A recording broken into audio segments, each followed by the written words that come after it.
Hello বন্ধুরা, তোমরা সবাই কেমন আছো? আশা করছি ভালো আছো, আর আমিও খুব ভালো আছি। আজ একটা অন্যরকম ভিডিও নিয়ে তোমাদের সামনে চলে আসলাম। ভিডিওটা কেউ স্কিপ করো না, দেখতে থাকো, আশা করি ভালো লাগবে। আমার কিছু ব্যক্তিগত মনের কথা তোমাদের সাথে শেয়ার করব বলে এই ভিডিওটা করলাম। চলো ভিডিওর মূল কথাতে চলে আসি। প্রথম কথা হচ্ছে, সূর্য যেমন উদয় হয় তেমনি অস্ত যায়, তেমনি সূর্যাস্ত যাওয়ার সাথে সাথে মানুষকে বুঝিয়ে দেয় দিন যেমন হয় রাতও তেমন আসে। তেমনি মানুষের জীবনের মোড় কখন ঘুরে যাবে তা নিজেও জানা যায় না। আমরা যখন ছোট্ট একটা ফুল গাছ যত্ন সহকারে বড় করে তুলি, আমরা আশায় থাকি কবে ওই ফুল গাছে কুড়ি আসবে, ফুল ফুটবে। যখন গাছটাতে কুড়ি আছে, আমরা তাকিয়ে থাকি কবে ফুল ফুটবে সেই আশায়। দিন দুদিন পর ফুলটা ফুটেও যায় এবং তার পরিমাপক সময়ের পর সেটা ঝরেও পড়ে যায়। ততক্ষণ গাছে ফুলটা থাকে, দেখতে খুব সুন্দর লাগে, তাই না? তেমনি আরেকটি উদাহরণ হলো নদী। নদীর কিন্তু কুলকিনারা হয় না, তবুও আমরা যখন মন খারাপ হয়, কেউ বা নদীতে, কেউ বা পাহাড়ে ঘুরতে খুবই পছন্দ করি। আচ্ছা বন্ধুরা, তোমাদের মধ্যে কি কেউ আছো নদী, পাহাড়, ফুল এগুলো ভালোবাসো না? আমার তো মনে হয় 10 জনের মধ্যে 9 জনই এগুলো পছন্দ করে। আর যদি এইগুলো পছন্দ না করে থাকে, তাহলে সে হয়তো পৃথিবীতে এত সুন্দর জিনিস থাকার সত্ত্বেও নিজে থেকে উপভোগ করতে পারছে না। এটা তার ব্যর্থতা।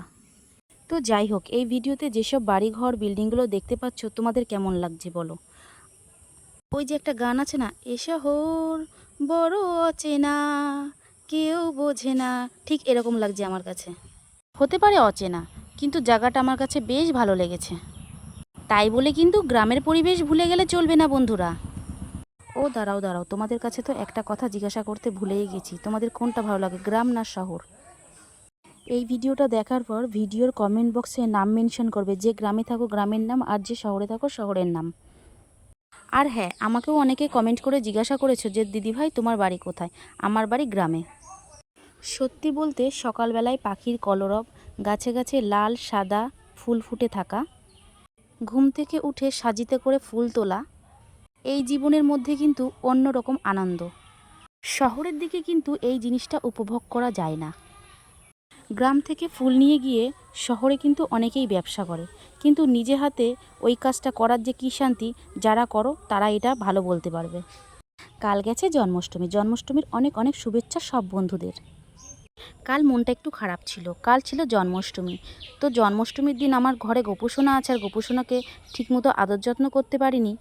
আর ওনার যেটা পছন্দ তালের বড়া, ওটা করে দিতে পারিনি। তাই সত্যি মনটা একটু খারাপ ছিল, কিন্তু কিছু করার নাই, পরিস্থিতির চাপে পড়ে সব কিছুই সহ্য করে নিতে হয়। তাই বলে আমার গোপুসোনাকে উপোস করিয়ে রাখিনি, কিন্তু আমার দিদা ছিল বাড়িতে, ওনাকে দিয়ে জল মিষ্টি দিয়েছি। ভিডিওটা তোমাদের কেমন লাগলো? যদি ভালো লাগে থাকে লাইক কমেন্ট শেয়ার করে দিও, ফলো দিয়ে পাশে থেকো। দেখা হচ্ছে নেক্সট ভিডিওতে। ততক্ষণ ভালো থেকো, সুস্থ থেকো। জয় শ্রীকৃষ্ণা।